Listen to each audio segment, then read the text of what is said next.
Nakabawi na si Bronny James pero napagtawanan sa isang play ang anak ni Lebron. Second game na ni Bronny James dito sa NBA Summer League at walang audience kontra Miami Heat. Isa't kalahating minuto na magsimula ang first quarter, nice transition offense agad for Bronny James. Hindi kagaya sa kanyang debut game mga idol, shooting guard ngayon si Bronny at mas komportable sa dos itong anak ni Lebron. 7-minute mark, napa-flex naman itong si Keshad Johnson sa kanyang end one play. Solid ang first quarter performance ng rookie din ng LA Lakers na si Dalton Knecht, playing 10 minutes at nagtala ng 10 points with 5 rebounds. Ito yung kayang ibigay sa opensa ni Dalton Knecht, ang kanyang inside and outside scoring. Hindi naglaro sa ngayon ng 7-footer rookie ng Miami na si Kel'el Ware. Sa kanyang debut game kontra Golden State Warriors ay nagtala nga ito ng 5 block shots with 12 points. At laban naman sa Sacramento Kings, kumana ito ng 26 points, 11 rebounds. Tied at 21 end of first quarter.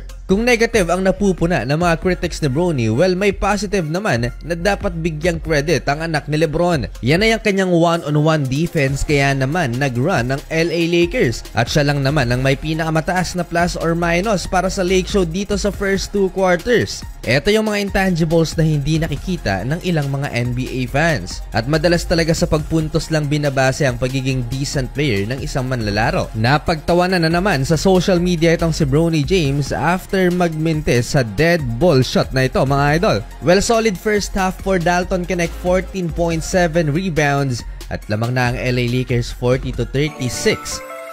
Start of third quarter, another steal by Bronny James. Nagresulta yan sa transition points ng LA Lakers. Bukod sa dalawang steals na yan, meron na ring 3 assists itong si Bronny James. Isang dosena na ang lamang ng purple and gold, 48-36. 7-minute mark, pinagpunas naman ng sahig si Bronny James sa no-call play na ito mga idol. Cutting baseline, Dalton Knecht, two-handed slam dunk.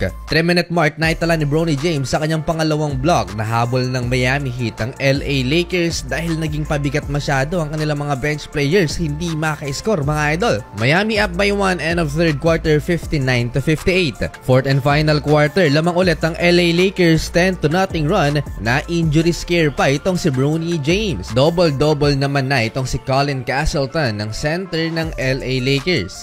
Down the stretch, naging dikit ang laban, salitan lang sa pag-score mga idol ang magkalabang kupunan. Bronny James nakakatatlong block shot na. Hindi nagtatry na pumuntos itong si Bronny dito sa second half. And purely defense ang kanyang ambag sa LA Lakers. Keshad Johnson ng Miami Heat, reverse slam dunk.